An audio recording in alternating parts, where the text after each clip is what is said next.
Truck marker পক্ষে উঠান বৈঠক উপস্থিত আছে গজালি ইউনিয়নের জাতীয়তাবাদী দলের বিএনপি এবং বিএনপির অঙ্গ সংগঠনের সিনিয়র নেতৃবৃন্দ এবং গণ অধিকার পরিষদের নেতৃবৃন্দ উপস্থিত। আমার সামনে এই এলাকার আমার বাবার সমতুল্য মুরব্বী গ্রাম এবং আমার মা ও বোনেরা, সকলকে জানাই গণ অধিকার পরিষদের সভাপতি জাতীয়তাবাদী দল বিএনপির সমর্থিত প্রার্থী জনাব নুরুল হক নূরের পক্ষ থেকে সালাম ও শুভেচ্ছা। আসসালামু আলাইকুম।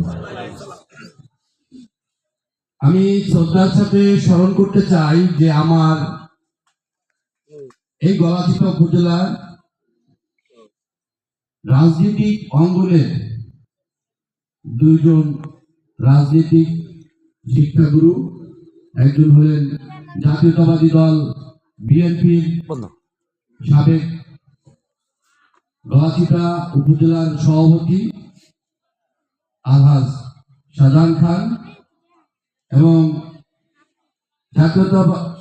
এবং বাংলাদেশ আওয়ামী লীগের সাবেক সংসদ সদস্য এবং বস্ত্র প্রতিমন্ত্রী আখামা জাহাঙ্গীর হোসেন এমপি সাহেবকে আমরা তারা দুজনই আমাদের মাঝ থেকে বিদায় নিয়েছেন, কিন্তু উত্তরস্বরী হিসাবে আমাদেরকে রেখে গিয়েছেন। আমরা সকলেই তাদের আত্মার মাগফিরাত কামনা করি।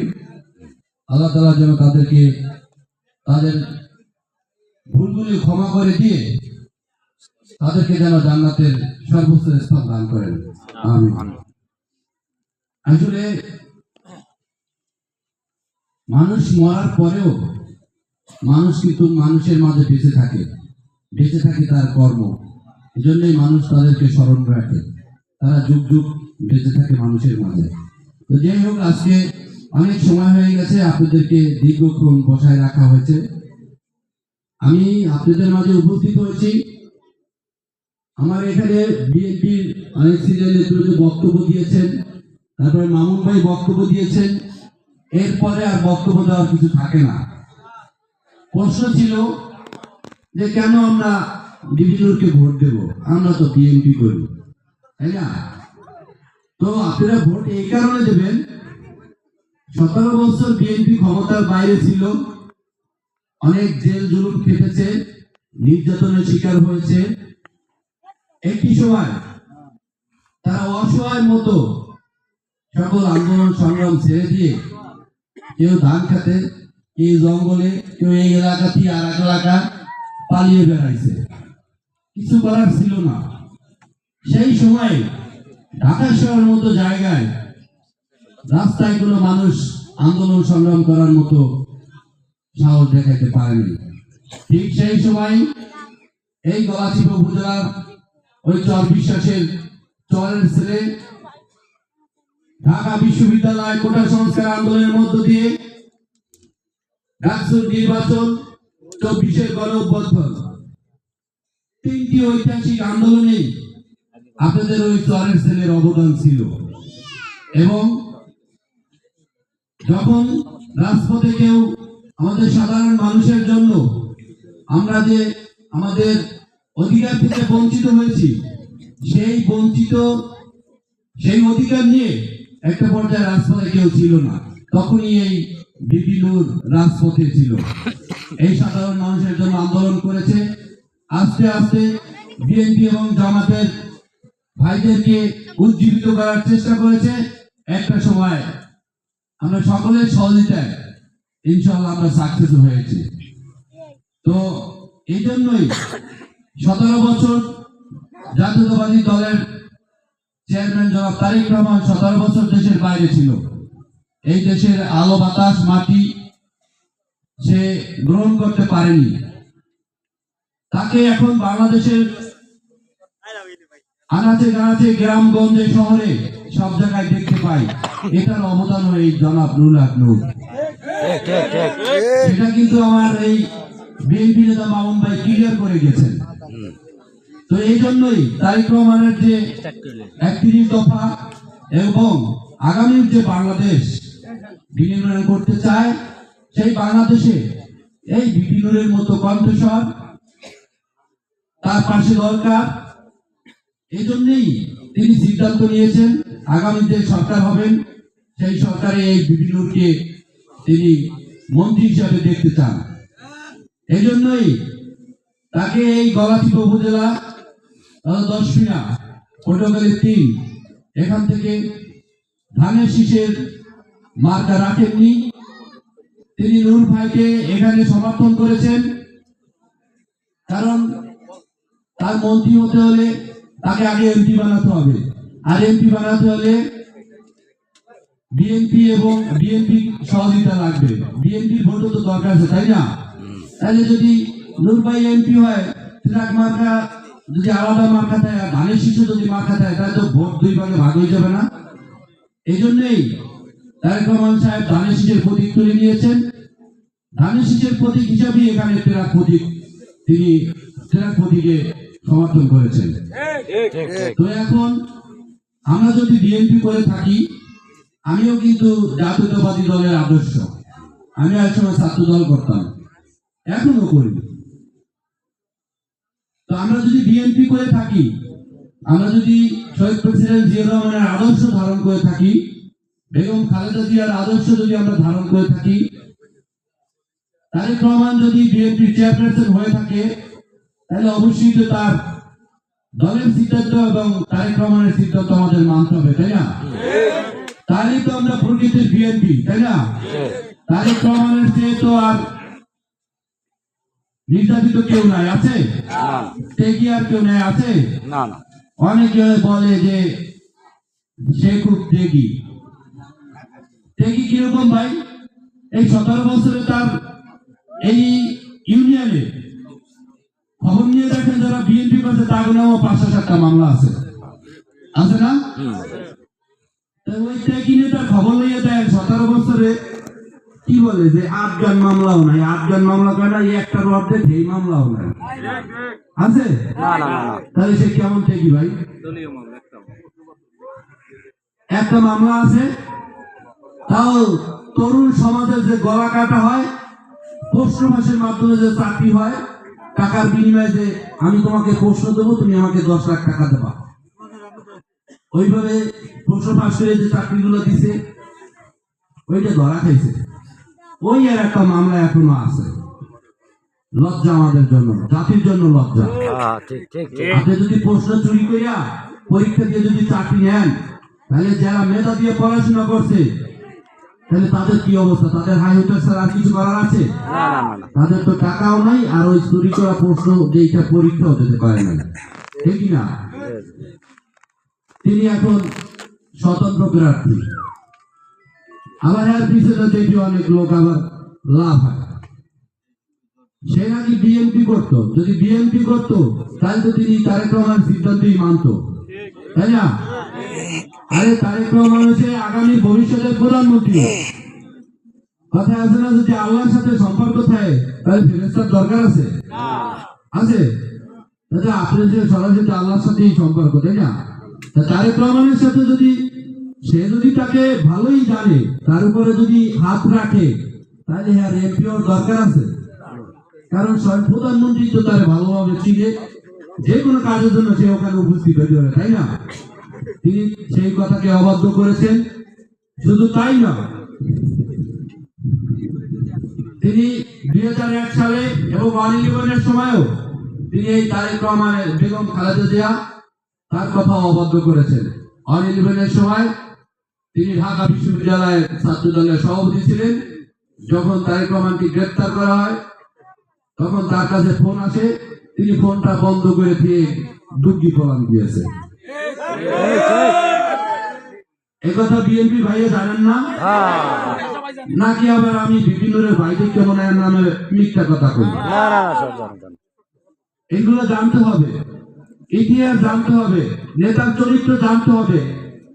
আপনি ভোট একটি আমানত, এই ভোট আপনি কোথায় দিচ্ছেন, সঠিক জায়গায় দিচ্ছেন কিনা, কাকে দিচ্ছেন, সেটা আপনি জানতে হবে।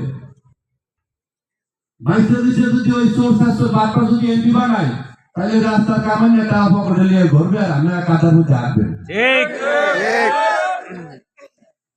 তাহলে এমপি বানাইতে হইলে সব যোগ্য ব্যক্তিকে এমপি বানাতে হবে, যে উন্নয়নের কাজ করবে, যে তরুণ সমাজকে নিয়ে তার চিন্তা ভাবনা থাকবে, এলাকার মানুষকে কিভাবে কর্মজীবী করা যায় সেই চিন্তা ভাবনা তার ভিতরে থাকতে হবে। আর তার ভিতরে যদি থাকে যে ঘরের পরে ডিসি বানাবো আর কারিগরি টাকা কামাবো, তাহলে এলাকার মানুষের কাদার মধ্যে আসতে হইবে। গল্প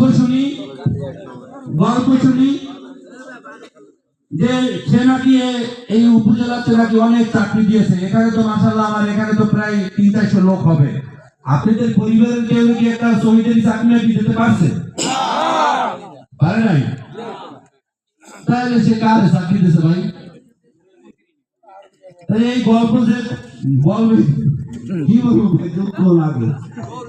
এই গুজব বউরে দিছে, আর বউরে চাকরি দিয়েছে, এরকম তো সত্য। বউরে চাকরি দিছে, ঘরের রান্না করে খাওয়াই, যাক এটাও ভালো।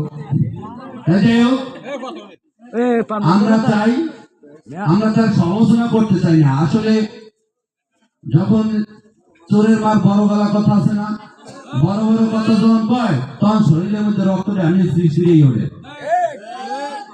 মাহবুবের গায়ে মাছ ধরে গায়ে মাহবুবের গল্প, চরিত্র সম্পর্কে সবকিছু তো আমাদের জানা, তারপরে যদি সে বড় বড় কথা কয় তাই কি কথা না দিয়ে থাকা যায়?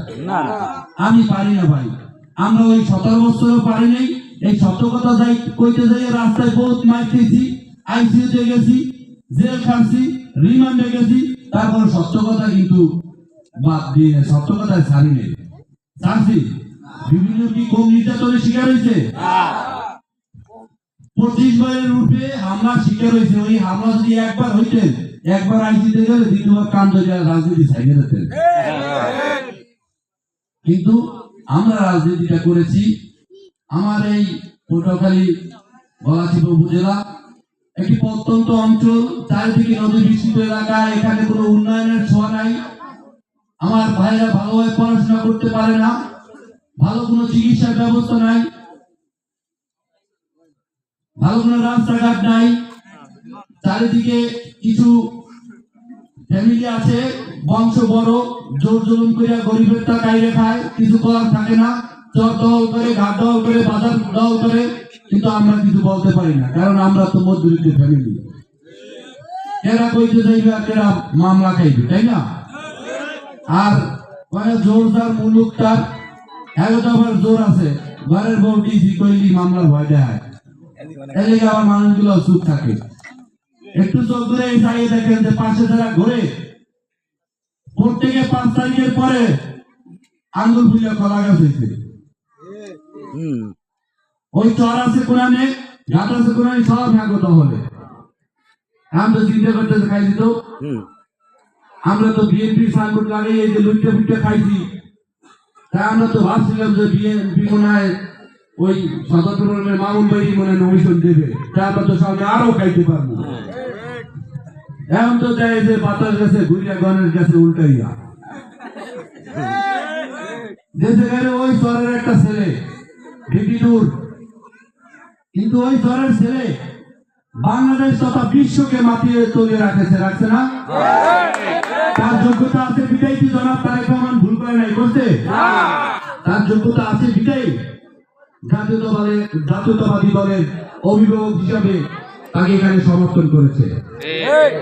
তাই এখন ওই যারা দল করছে, আমি তো চিন্তা করছে যে এখন কেমন করবো, প্রার্থীতে সমর্থন করছে, এই দলকে সমর্থন করছে বিভিন্ন, আমার করতে এখন আমও যাইবে, সারাও যাইবে, আমও কি দিয়া চরের কাজ এনে যা আছে সব একখানে করিয়া স্বতন্ত্র নির্বাচন করা, যে আপনি পিঠ বাঁচাইতে হইলে আরে নির্বাচিত করতেই হইবে, দরকারে টাকা দিয়ে ভোট কিনবো। আপনারা কি টাকায় বিক্রি হবেন? টাকায় বিক্রি হবেন?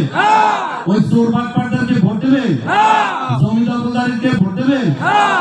দেবেন না। আমরা জানি আমরা গরিব হইতে পারি, কিন্তু আমাদের নীতি আদর্শ আছে, তাই না?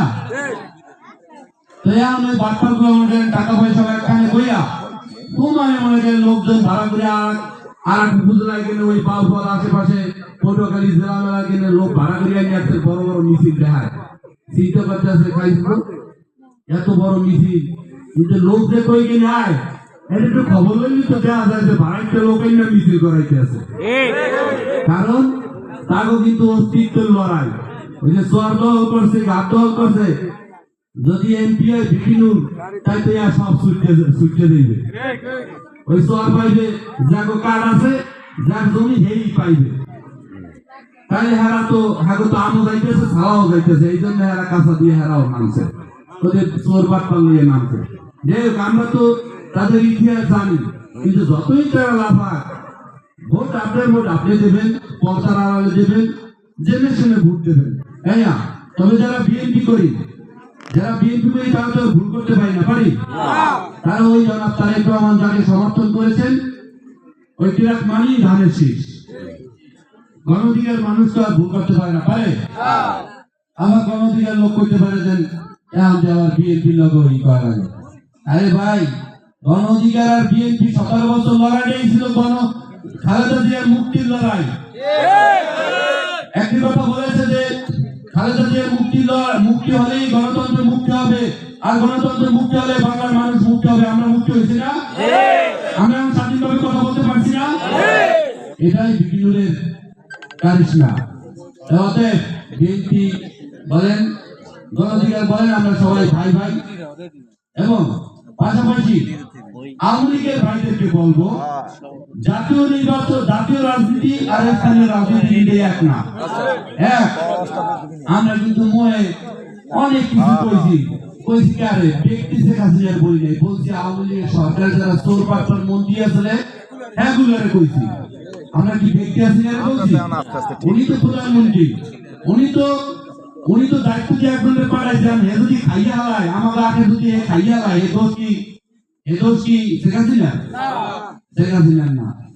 এখানে মনে করেন তারেক রহমান বিএনপির হাতে তুলে দিয়েছে বিপিনুর রেহান, যদি বিপিনুরকে যদি এই বিএনপির কর্মীরা ভোট না দেয়, এ দোষ কি তারেক রহমানের?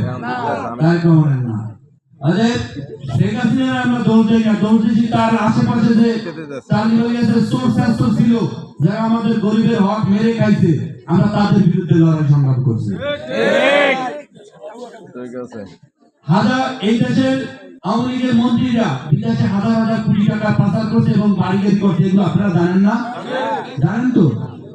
অতএব অনেকে কইতেছে ওই স্বতন্ত্র প্রার্থী চোর বাটপাররা কইতেছে তোমাকে শেখ হাসিনার যে বিভিন্ন লড়াইছে, কতবার এটা ভকাস কথাবার্তা শুনছেন? আরে ভাই, বিভিন্ন যদি আওয়ামী লীগের প্রতি যদি তার কোনো রাগ থাকতে, ক্ষোভ থাকতে, তাই 5 তারিখের পরে তোরা কি লেগে আওয়ামী লীগের মামলার ভয় দেয়, টাকা পয়সা লুটে খাইলি?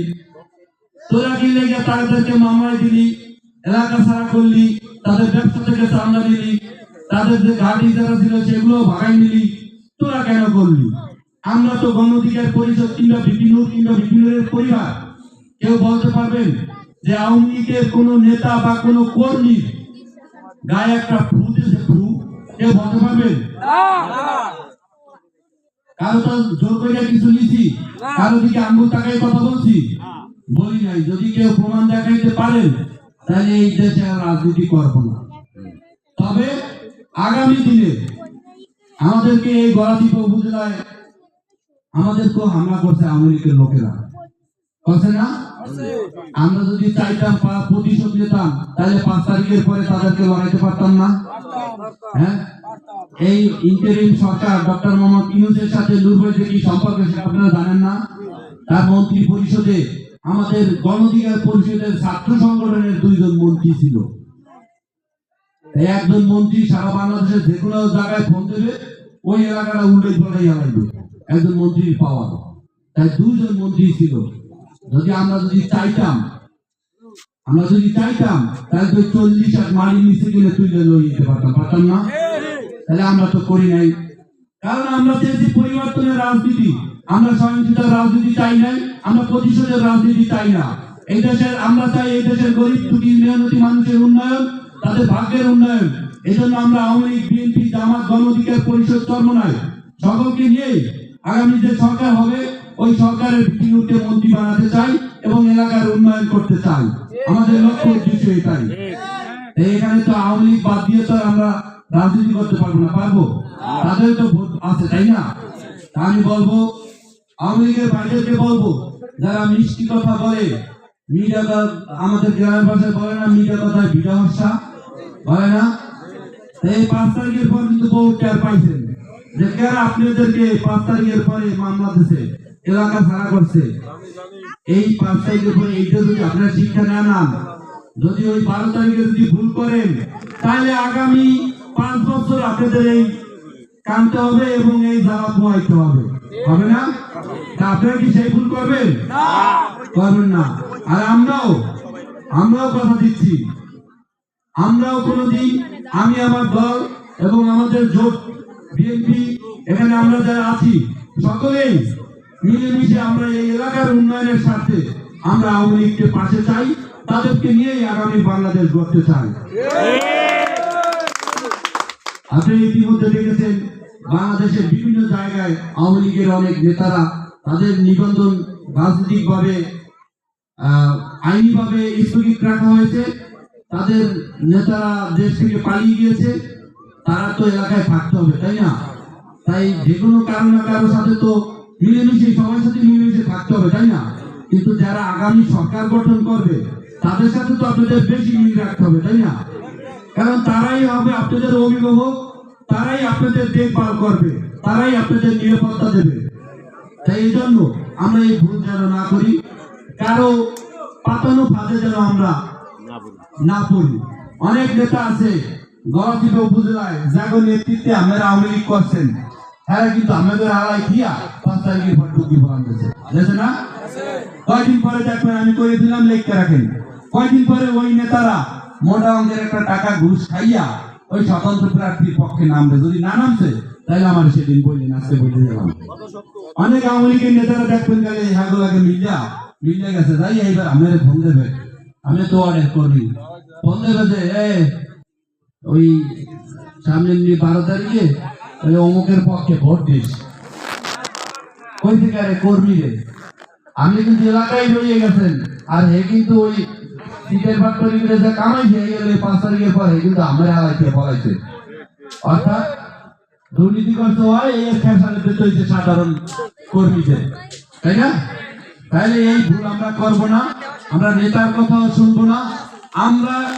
আমরা বুঝে শুনে নিজের বুদ্ধি বিবেক খাটিয়ে এলাকার উন্নয়নের স্বার্থে যদি মনে হয় যে না ভিপি নূরকে ভোট দিলে আমরা এলাকায় এমপি পাবো, মন্ত্রী পাবো, আমাদের এলাকার উন্নয়ন দরকার আছে, আমাদের ছেলেমেয়েদের চাকরির দরকার আছে, রাস্তাঘাটের উন্নয়নের দরকার আছে, আমাদের চিকিৎসার দরকার আছে, আমাদের শিক্ষার দরকার আছে, তাহলে আমরা 12 তারিখে ওই পিরাট মার্কায় ভোট দেবো। আমাদের এলাকায় গলাচিপা উপজেলায় ভালো কোনো শিক্ষা ব্যবস্থা নাই, ভালো কোনো চিকিৎসা নাই, আছে? যদি কিংবা কঠিন রোগে আক্রান্ত হইলে যাইতে হয় ঢাকা, অন্যথায় যাইতে হয় বরিশাল, তাই না? আবার এই যে রাস্তা দেখলাম, এ দিয়ে ওই আদা মারা রোগী যদি ওই গলাচিপা পর্যন্ত নেয়, হ্যাঁ এমনি মরিয়ে যায়, ঠিক আছে? তাইলে আবার গলাচিপা যে নেবেন কষ্ট করিয়া যাই দেখবেন, তাহলে ডাক্তার নাই, ভালো কোনো ডাক্তার নাই, ওই যে পেট ব্যথা দিয়ে দিচ্ছে মাথা ব্যথার ওষুধ, এরকম ধরনের ঘটে না? তাহলে এইটি হচ্ছে সবচেয়ে বড় সমস্যা আমাদের দেশে। তাহলে আমরা ইনশাআল্লাহ আপনাদেরকে কথা দিচ্ছি, যদি নূর ভাইকে আপনারা এমপি বানান, তাকে মন্ত্রী বানান, ইনশাআল্লাহ এই গলাচিপা উপজেলায় উন্নত মানের একটি হাসপাতাল হবে, যেখানে আপনার সকল ধরনের চিকিৎসা সেবা নিশ্চিত করা হবে এবং সকলে আপনারা চিকিৎসা নিতে পারবেন, আর টাকা দিতে হবে না, এটা আপনাদেরকে নিশ্চিত করে গেলাম ইনশাআল্লাহ। এবং আরেকটা বিষয় হচ্ছে, আমাদের যারা ভাইরা বোনেরা পড়াশোনা করে তারা কিন্তু অনার্স এবং মাস্টার্স করার জন্য যেতে হয় পটুয়াখালী অথবা বরিশাল কিংবা ঢাকা, কিন্তু আমরা তো ভাই মধ্যবিত্ত ফ্যামিলির মানুষ, তাই না? দিন আনি দিন খাই, আমাদের ছেলে সন্তানকে কেমনে হাজার হাজার টাকা খরচ করে ঢাকার শহরে পড়াশোনা করাবো? এটা তো সম্ভব না। সম্ভব? অনেকে এই জন্য কিন্তু ওই পড়াশোনা ছাড়িয়ে দিয়ে চাকরি বাকরি করে, ঠিক আছে, কৃষি কাজ করে। তো এই লক্ষ্যটাই, নূর ভাই অনেক কষ্ট করে পড়াশোনা করেছে, ওই 24 থেকে পড়াশোনা করছে, দেখছে তার মেধা ভালো। আমরা চেষ্টা করেছি যে ভালো কোনো কলেজ এই এলাকায় নাই, ভালো কোনো স্কুল নাই, তাহলে এই মেধার বিকাশ ঘটাতে হলে তাকে অবশ্যই ভালো একটি কলেজে, ভালো একটি স্কুলে ভর্তি করাতে হবে। এজন্যই আমার ভাইকে ওই ঢাকা শহরে পড়াশোনা করার জন্য পাঠিয়েছি। আমরা ভাই মধ্যবিত্ত ফ্যামিলির লোক, আমাদের টাকা পয়সা ছিল না, বাবার জমি বিক্রি করে তারপরে তাকে পড়াশোনা করেছি। আল্লাহর রহমতে সেই পড়াশোনা ভালো রেজাল্ট করে ঢাকা বিশ্ববিদ্যালয়, অক্সফোর্ড নামে বিশ্ববিদ্যালয়, সেই ঢাকা বিশ্ববিদ্যালয়ে সে চান্স পেয়েছে এবং দ্বিতীয় পার্লামেন্ট নামে ঢাকা বিশ্ববিদ্যালয়ের ডাকসু নির্বাচন, সেই নির্বাচনে বিপি নির্বাচিত হয়েছে। ইনশাল্লাহ সারা বাংলাদেশে তাকে এক নামে চেনে, শুধু বাংলাদেশ নয়, তাকে বিশ্ব এখন চেনে। তাই এখন যদি আমার বাইরে যদি ওই সর্বিশেষে রাখতাম তাহলে পড়ালেখা ঘন নানান হয়তো যে একটা বুঝতে রাখলাম, কথা বুঝছেন? তাহলে এখন সবাই তো আর ওই জমির ইচ্ছা পড়াশোনা করাইতে পারে না, পারবে? তাই ইনশাল্লাহ ভাইয়ের ইচ্ছা আছে যে সে যে কষ্ট করে পড়াশোনা করছে এই কষ্ট যেন আর কারো করতে না হয়, এই জন্য তিনি নির্বাচিত হলে এই এলাকায় আমাদের যে গলাচিপা উপজেলায় একটি বিশ্ববিদ্যালয় রূপান্তরিত করবেন, যেখানে অনার্স এবং মাস্টার্স এখানে থেকেই যেন করতে পারে সেই ব্যবস্থা করবেন। সেজন্য আপনাদের সহযোগিতা লাগবে, আমি আবারও বলছি আপনাদের সহযোগিতা লাগবে। আর এই যে তিনটে কথা বলে যাচ্ছি, এই তিনটে কথা রেখে যাবেন। এই তিনটে কথা পাই টু পাই আমাদের কাছ থেকে বুঝে নেবেন, কিন্তু আপনাদের সহযোগিতা লাগবে।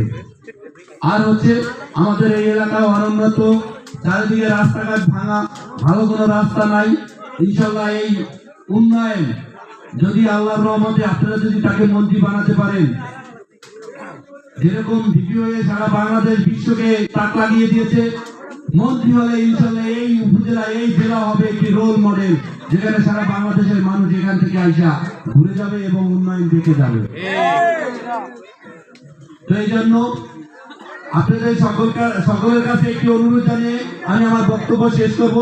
দীর্ঘক্ষণ বসে আছেন, আমাদেরকে দোয়া করবেন। আমার কিন্তু মা নেই, আপনারা আমার মায়ের জন্য দোয়া করবেন, আমাদের জন্য দোয়া করবেন।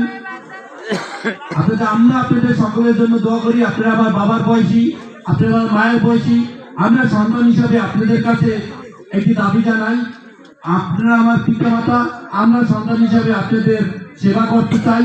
সেই সুযোগটা আগামী 12 তারিখ, আগামী 12ই ফেব্রুয়ারি একটি ভোটের মাধ্যমে সেই সুযোগটা করে দেবেন না আপনারা?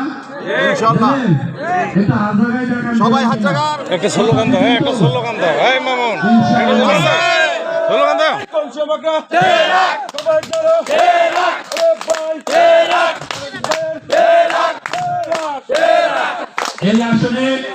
এই আসনে ধানের শীষ মানি তিরাক, এই আসনে নৌকা মানি তিরাক, এই কথাটা সবাই কি বলবেন? এই আসনে ট্রাক মানি তারেক জিয়া, ট্রাক মানি বিপি নূর, ট্রাক মানি আমাদের আস্থা এবং ভালোবাসার প্রতীক।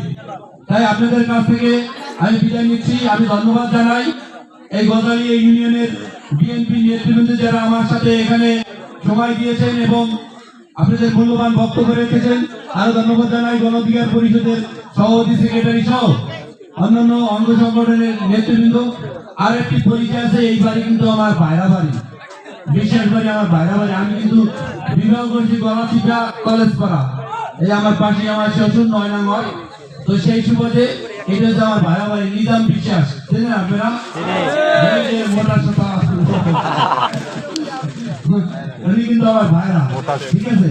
তো সেহেতু আমার ভাইরা, ইনশাআল্লাহ আমরা যদি ওই জায়গায় পৌঁছাতে পারি, সেজন্য একটা আবদার নিয়ে যায় যে তার এলাকায় রাস্তা লাগবে, একটা মসজিদ লাগবে, একটা কালভার্ট লাগবে, এগুলোকে ফালাই দিতে পারবো? আমি তো আমার ভাইয়ের কাছে লই দেবো যে ভাই, আমার শ্বশুর বাড়ির লোকেরা, আমার ভাইরা বাড়ির লোকেরা এই যে সর্বোচ্চ ভোট দিয়ে আপনাদের জয়যুক্ত করছে, এখন আগে তাদের আবদার মিটান, ঠিক না? এই দাবিটা তো করতে পারবো, তাই না? ইনশাআল্লাহ আমিও চাই যে আপনারা এই সেন্টারে সর্বোচ্চ ভোট দিয়ে আপনারা তাকে জয়যুক্ত করবেন। ইনশাআল্লাহ আপনাদের এখানে সর্বোচ্চ উন্নয়ন হবে। সবার আগে আপনাদের এখান থেকে উন্নয়নের যাত্রা শুরু হবে। আপনারা জানেন যে ইতিমধ্যে নূর ভাই কিন্তু এমপি হয় নাই, মন্ত্রী হয় নাই, তারপরও আগের যে সরকার, এই যে ডক্টর মোহাম্মদ ইউনূসের সরকার, অন্তর্বর্তীকালীন সরকার, দেখেন তিনি কিন্তু ইতিমধ্যে এই উপজেলায় 200-র উপরে মসজিদে 3 লক্ষ করে টাকা অনুদান দিয়েছেন এবং মন্দির, পাশাপাশি মন্দির এবং কিছু কাঁচা রাস্তা সংস্কারের জন্য কাজ এনে দিয়েছেন। তারপরে সবচেয়ে বড় কথা হচ্ছে এই যে আমাদের দীর্ঘদিনের আমাদের এই জনপদের মানুষের স্বপ্ন গলাচিপা হরিদাপুরের যে ব্রিজ, এই ব্রিজটা কিন্তু আপনারা মনে আরো 10 বছর আগে হইতে তাই না? কাজ কিন্তু হইতেছে না ইনশাআল্লাহ। সেই কাজকেও এই মন্ত্রণালয়ের যে তারপরে বলেছে যে এই ব্রিজ আমার এলাকার মানুষের যাতায়াতের প্রধান ব্যবস্থা। আমার এলাকার এই এপারের মানুষ ওপার কষ্ট করে পড়াশোনা করতে যায়, ছাত্রছাত্রীরা আমার এলাকার মানুষ বাজারঘাট করতে গলাচিপা যাইতে হয়, তাদের সবচেয়ে দুর্ভোগ এই ব্রিজ। এই ব্রিজে যে কোনো মূল্য হোক আপনার এটা পাস করতে হবে। তারপর তার দিকে হাসি দিয়ে তারপর বলছে তোমার কোনো কথাই তো আমরা পারাই নাই, এটাও পারাবো না ইনশাআল্লাহ। এই ব্রিজ কিন্তু উনি অনুমোদন করাই দিয়েছেন ইনশাআল্লাহ। 2-1 মাসের পরেই এই নির্বাচনের পরেই দেখবেন এই মাসেই শুরু হওয়ার কথা ছিল, কিন্তু ওনাদের তো কিছু প্রসেস আছে, মাটি টেস্ট করতে হয়, তারপরে ওইখানে আবার ওই যে কি বলে জমি মানে যাদের জমি বাজে তাই ওই জমিগুলো আবার কিনতে হয়, জমি ক্রয় করতে হয়। এই প্রসেস গুলো করতে একটু সময় হচ্ছে, এই জন্য ইনশাল্লাহ হয়ে যাবে। যদি আপনাদের কথা দিয়ে যাচ্ছি ইনশাল্লাহ নির্বাচনের পরে সর্বপ্রথমই ওই ব্রিজ উদ্বোধন করবো ইনশাল্লাহ। তাই আপনাদের আর কষ্ট দেব না, সবাই আমাদের জন্য দোয়া করবেন এবং যারা মা বোনরা আসতে পারে নাই তাদেরকে বলবেন আমরা এলাকার সন্তান, আপনাদের সন্তান হিসেবে একবারের জন্য সুযোগ চাই, এই সুযোগটা আপনারা দেবেন না? ঠিক আছে, সবাই ভালো থাকবেন। আসসালামু আলাইকুম। ধন্যবাদ প্রিয় নেতা ছোট ভাইকে। আপনাদেরকে অনেক গুরুত্বপূর্ণ কথা তিনি বলেছেন, আপনারা সেই গুরুত্বপূর্ণ কথাকে মনে রাখবেন। আপনারা উঠবেন না, আমাদের আজকের এই সভার যিনি সভাপতি আপনারা